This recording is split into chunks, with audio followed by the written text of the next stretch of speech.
بسم اللہ الرحمن الرحیم۔ السلام علیکم ورحمۃ اللہ وبرکاتہ۔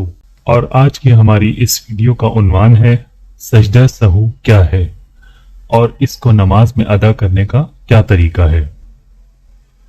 تو آئیے سٹارٹ کرتے ہیں۔ عبد الرحمن بن عوف رضی اللہ تعالی عنہ بیان کرتے ہیں کہ رسول اللہ صلی اللہ علیہ وآلہ وسلم نے فرمایا، جس شخص کو نماز میں یہ شک پڑ جائے کہ آیا اس نے ایک رکعت پڑھی ہے یا دو، تو وہ اس کو ایک رکعت یقین کرے اور بقیہ نماز پوری کرے، اور جس کو یہ شک ہو کہ اس نے دو پڑھی ہیں یا تین، تو وہ اس کو دو رکعت یقین کرے اور پھر آخری قاعدے میں سلام پھیرنے سے پہلے سہو کرے، دو سجدے کرے۔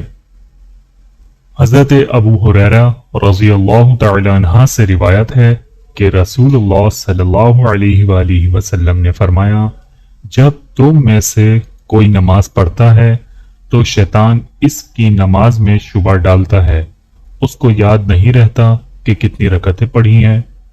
جب تم میں سے کسی کو ایسا اتفاق ہو تو بیٹھے بیٹھے دو سجدے کرے۔ سجدہ سہو کب کرتے ہیں؟ کسی واجب کے چھوٹ جانے یا واجب یا فرض میں تاخیر یعنی دیر ہو جانے، یا کسی فرض کو اس کی جگہ سے ہٹا کر پہلے کر دینے، یا کسی فرض کو دو بار ادا کر دینے سے سجدہ سہو واجب ہو جاتا ہے اور اس سے بھول کی تلافی ہو جاتی ہے۔ اگر قصدن ایسا کرے تو سجدہ سہو سے کام نہ چلے گا بلکہ نماز کا دہرانا لازم ہوگا، اور اگر کوئی فرض چھوٹ جائے تو اس کی تلافی سجدہ سہو سے نہ ہوگی۔ سجدہ سہو کا طریقہ۔ سجدہ سہو کا طریقہ یہ ہے کہ آخری رکعت میں عبدہ و رسولہ تک التحیات پڑھ کر داہنی طرف سلام پھیر کر دو سجدے کریں۔